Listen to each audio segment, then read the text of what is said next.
वहां भगवान ने कह रखा था कि अगर कोई भी ब्राह्मण आ रहा है तो संतों को और ब्राह्मणों को रोकना व्यर्थ है, आने देना।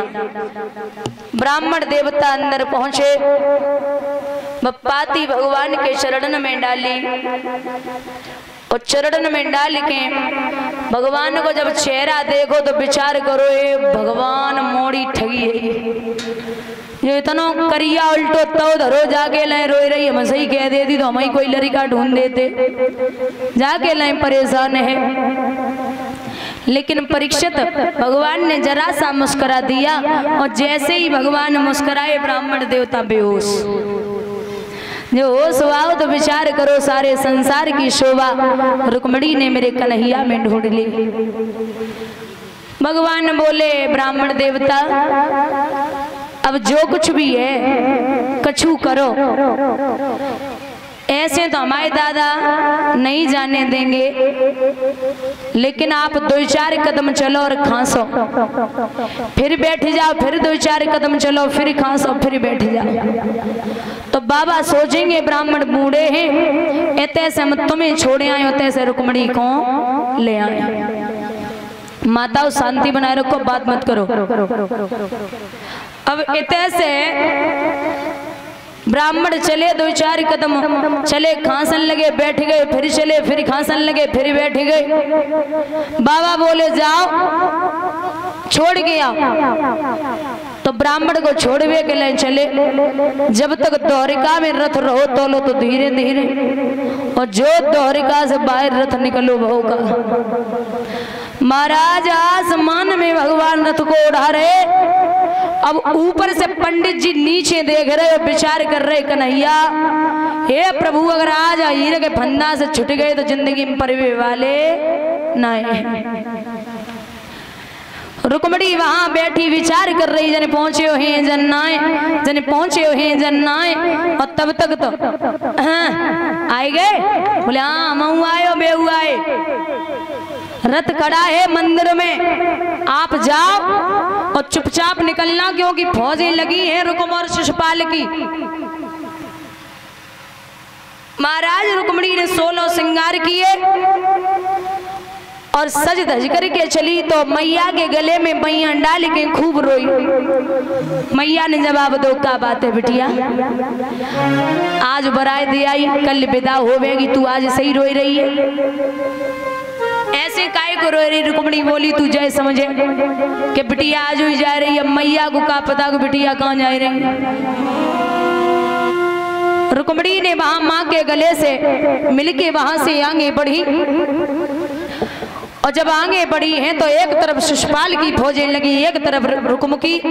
भगवान का रथ मंदिर से पीछे खड़ा है, गौरी माँ का पूजन किया, और गौरी माँ का पूजन करके रुक्मणी जैसे ही आगे बढ़ी हैं दादा भगवान के रथ के पास पहुंची, तो जिस हाथ में कंकन बंधा था उस हाथ को रुक्मणी ने ऊपर उठा दिया और जाए के भगवान से बोली है कृष्ण तनिक अपनी बंसी दिखाओ।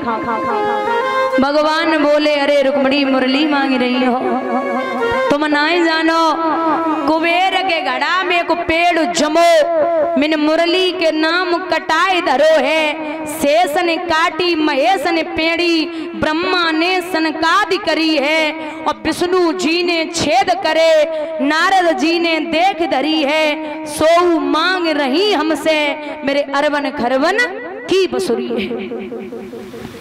बड़ी महंगी है बंसी। हाथ आगे को भगवान ने बढ़ायो, रुक्मणी ने कलाई पकड़ी और रथ पे चढ़ी गई। 2-4 खेत भगवान निकल पाए, तब तक तो रुक्म ने आवाज लगाई और कन्हैया शिशुपाल साथ में है, अभी तक तो माखन चुराता रहा, अब लड़कियों को चुराने का नंबर लगा दिया, खड़ा हो जा। शिशुपाल को देख के बोले हैं भगवान ये कौन है। रुक्मणी बोली ये शादी करवे को आए थे, इनसे 2 बातें कर ले। तो भगवान में और शिशुपाल में भयंकर युद्ध हुआ। अब जैसे ही भगवान रुकुम के सामने आगे पहुंचे तो रुकुम और भगवान आपस में जब युद्ध की तैयारी कर रहे हैं तो रुक्मिणी ने झपट के महाराज भगवान के पांव पकड़े। जवाब दो, अरे कृष्ण, ये मेरा भाई है, अगर आपने इस पे हाथ उठा दिया तो बेचारा है, बंधुआ भी है, ये नाथ तुम्हारा चेहरा है और बूढ़े बाप की निशानी है, मत मारो भाई, मेरा है, इसे छोड़ दो।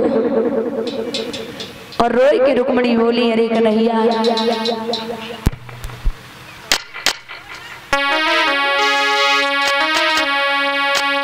मत मारो बिरन को नाथ, और वक्त सुधी मैया की आवेगी।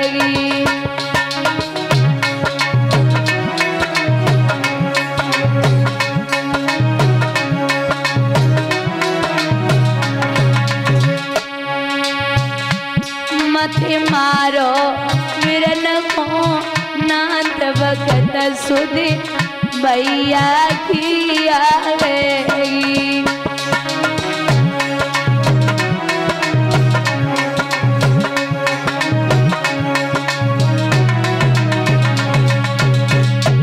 अरे एक सुध आवे सावन महीना, एक सुध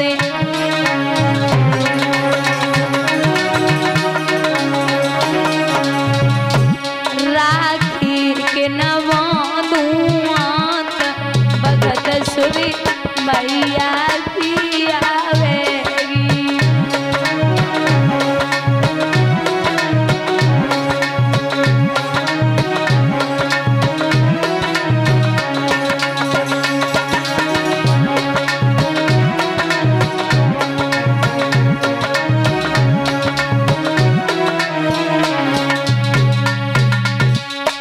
अरे एक सुध आवे मंडप नीचे, एक सुध आवे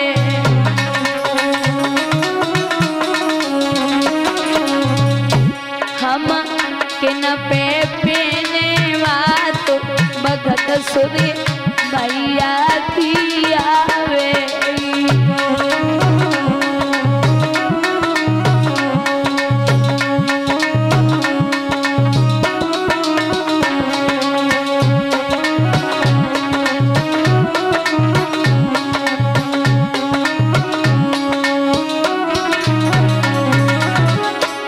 सुध आवे कार्तिक महीना, एक सुध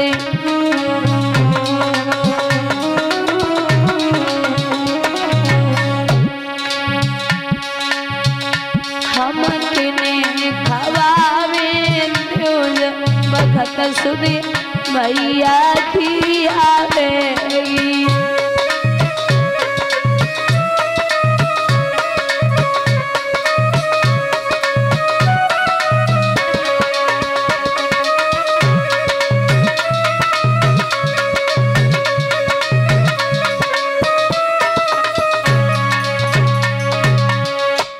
महाराज आज बलराम भी आ गए, युद्ध हुआ, युद्ध में सबको परास्त किया। भगवान बड़े विधि विधान के साथ में वहां से रुक्मिणी को लेके आते हैं।